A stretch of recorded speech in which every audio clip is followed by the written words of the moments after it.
long before she donned the batwing gowns and porcelain makeup of Lily Munster. Yvonne De Carlo was the ultimate Hollywood pin-up. She was the queen of Technicolor, a woman whose beauty was weaponized by a studio system that saw her as a product, not a person. But behind that perfect celluloid facade lay a history of abandonment, deportation, and a love shack affair that ended in a devastating betrayal. She was born into a world of shady deals and accidental deaths at sea, raised by a mother who viewed her daughter more like a doll than a human being. From the casting couches of Sunset Boulevard to the humiliating inn, or outvotes of a rowdy nightclub crowd, Yvonne De Carlo's rise to fame was a relentless battle against an industry that tried to break her at every turn. Today, we pull back the cobwebs on the real-life horror story of Yvonne De Carlo. This is part 1, The Making of a Martyr. The drama of Yvonne's life began the very second she entered the world in September 1922. Born in Vancouver, Canada, her birth was less of a celebration and more of a demand. Her mother, Marie, didn't just want a child, she wanted a star. As Yvonne was delivered, nurses reportedly heard Marie screaming on the delivery table, "I want a girl. It must be a girl. I want a dancer." Marie got her wish, but the price was immense. When Yvonne was just 3 years old, her father, William, abandoned the family after a string of shady business deals went south. In a twist worthy of a soap opera, rumors swirled for years that he had perished at sea while trying to escape his creditors. This lack of a father figure left a void that would define Yvonne's romantic choices for the rest of her life, and her mother was only too happy to fill that void with an obsession for stardom. Marie was convinced her daughter was destined for the screen. By 1940, the teenage Yvonne had already taken second place in the Miss Venice Beauty contest. A talent scout in the crowd urged her to audition for a chorus line at the Earl Carroll Theatre on Sunset Boulevard. For Yvonne and her mother, this was the promised land. However, the audition quickly turned into a nightmare. The booking agent led Yvonne and Marie to a private room, but it wasn't for a dance routine. It became chillingly clear that Earl Carroll only wanted to examine her assets in a way that had nothing to do with choreography.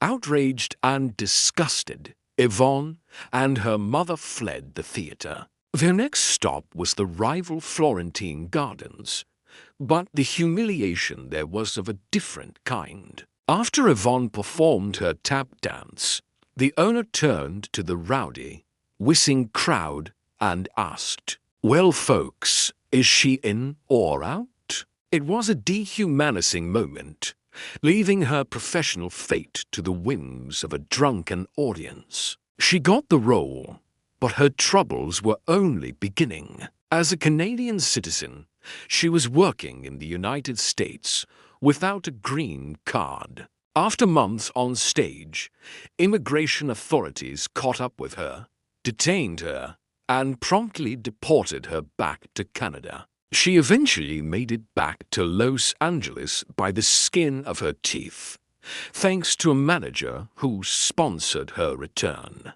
By 1942, she had secured a contract with Paramount, but she was immediately pitted against established stars like Dorothy Lamour. She was dubbed the Threat Girl, creating a professional rivalry that simmered for years. It was during this time that Yvonne met the first great love of her life, director Billy Wilder. He was in the middle of creating his masterpiece, Double Indemnity, and the two fell into a passionate, secret affair. But there was a dark catch. Wilder was still married, albeit separated. To keep their relationship hidden from the press and the morality clauses of the studios, they occupied a small, rented love shack.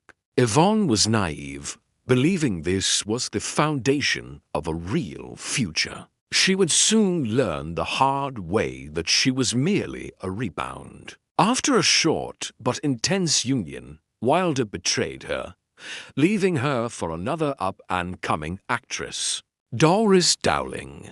Heartbroken but determined, Yvonne sought the only revenge she knew: total success. She set her sights on the title role of Salome, where she danced, in a move that showed she was far more cunning than the studios realized. She used her connections with Royal Canadian Air Force pilots to launch a massive PR campaign, with thousands of servicemen demanding she be cast. It worked. Yvonne beat out 20,000 other women and became a bona fide pin-up girl overnight. But as the cameras began to roll on her new life as a star, the secrets of her past were waiting in the wings to haunt her. The success of Salome, where she danced, gave Yvonne De Carlo a lucrative new contract with Universal.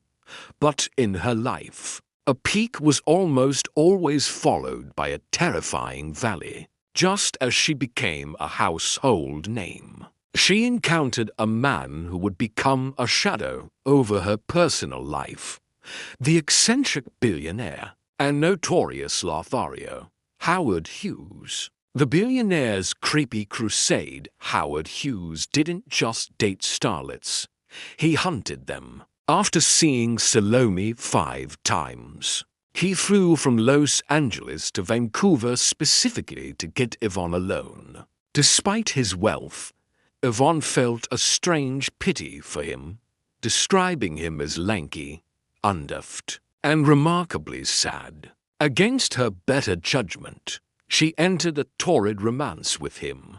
The relationship was defined by Hughes's bizarre power plays. He would take her up in his planes and teach her how to take off and land. But he forbade her from actually flying the aircraft. More devastatingly, he refused to acknowledge her in public or propose, leading to a bitter breakup that sent Yvonne into a spiral. Hollywood's #1 bachelor girl, reeling from the betrayals of Billy Wilder and Howard Hughes, Yvonne let loose. She was linked to icons like Robert Stack and Burt Lancaster, earning the press nickname Hollywood's #1 bachelor girl. But when she tried to settle down with fellow actor Howard Duff in 1947, the dream turned into a nightmare. Though the studio approved of the match, Duff was battling a severe alcohol addiction.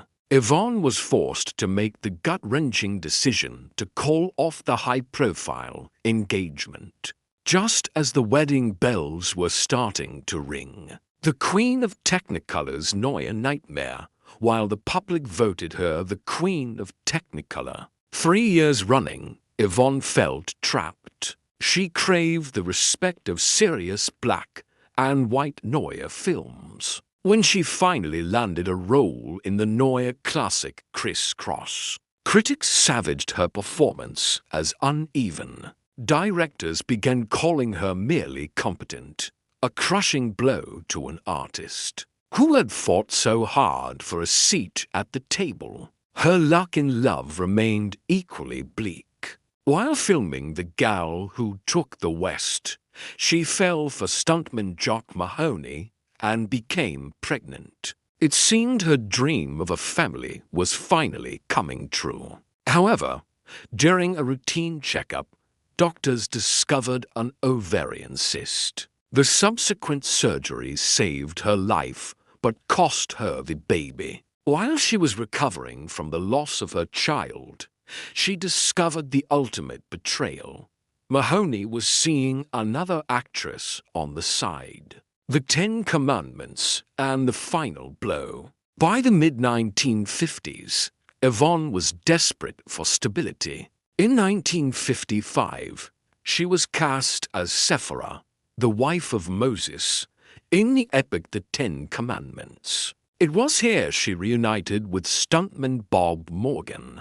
Their attraction was instant, and following the tragic passing of Morgan's wife, the two married in November 1955. Yvonne threw herself into the role, even learning basket weaving and shepherding to be authentic. However, she became her own worst enemy. When the film became a massive hit, industry buzz suggested she was a lock for a Best Supporting Actress Oscar. In a move of pure ego, Yvonne insisted on being campaigned for Best Actress instead.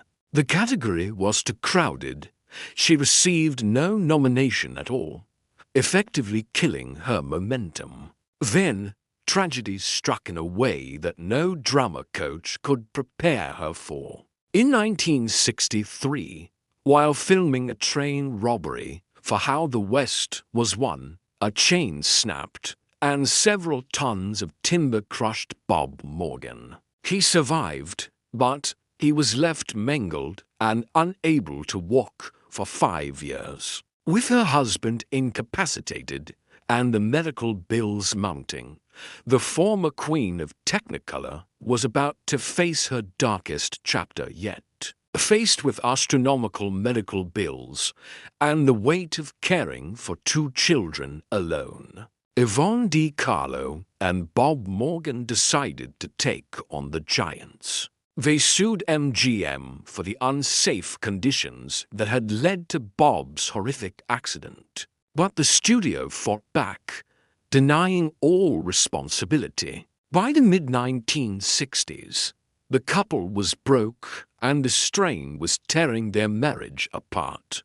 Yvonne had only one place to turn: her old friend, John Wayne. He offered her a role in his Western comedy McClintock. It was a small part, but it provided a much-needed financial lifeline. Yet, it wasn't enough to stem the tide. Desperation soon led Yvonne to a role that would redefine her career forever, though, at the time. She viewed it as a professional defeat. Lily Munster, the Dana Reed of the macabre in a matter of years. Yvonne had gone from turning up her nose at Oscar nods to begging for any work she could find. When the role of Lily Munster in the sitcom The Munsters was offered to her, she was deeply hesitant. She feared what her serious Hollywood peers would think. But the paycheck was too large to ignore. Fate, however, dealt her a surprising hand. Not only did she have impeccable comic timing, but she also shed every ounce of her glamour girl ego on set. To the surprise of the cast, she was a joy to work with. Yvonne found her inspiration for Lily in a bizarre place. The creators told her to play the character exactly like Dana Reed America's wholesome sweetheart. She embraced the role so fully that she even customized her Jaguar sedan with spooky ornaments. Ironically, the show became such a cult hit that fans began stealing the ornaments off her car as souvenirs. Broadway and the bombshell revelation.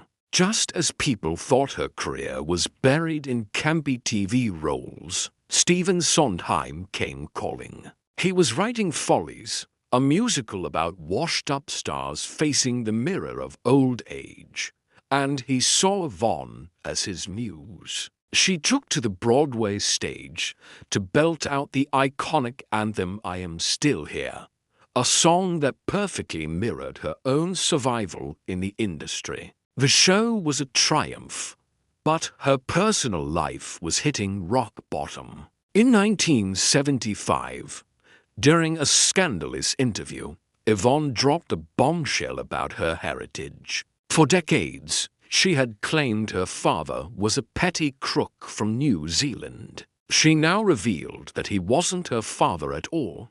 Her real father was Polynesian.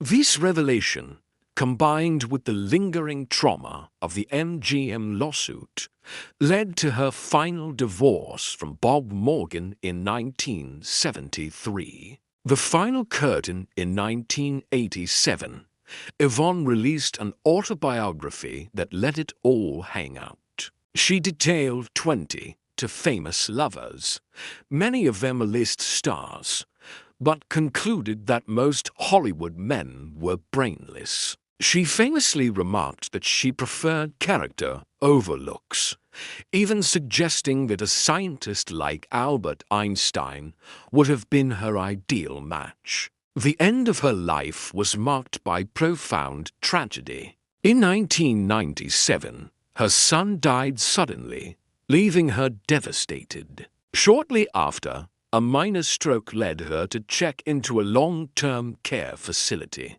She spent her final 9 years in the motion picture and television country house and hospital until heart failure took her life in 2007 at the age of 84. From the queen of Technicolor to the mother of monsters, Yvonne De Carlo proved that she was, indeed, still here.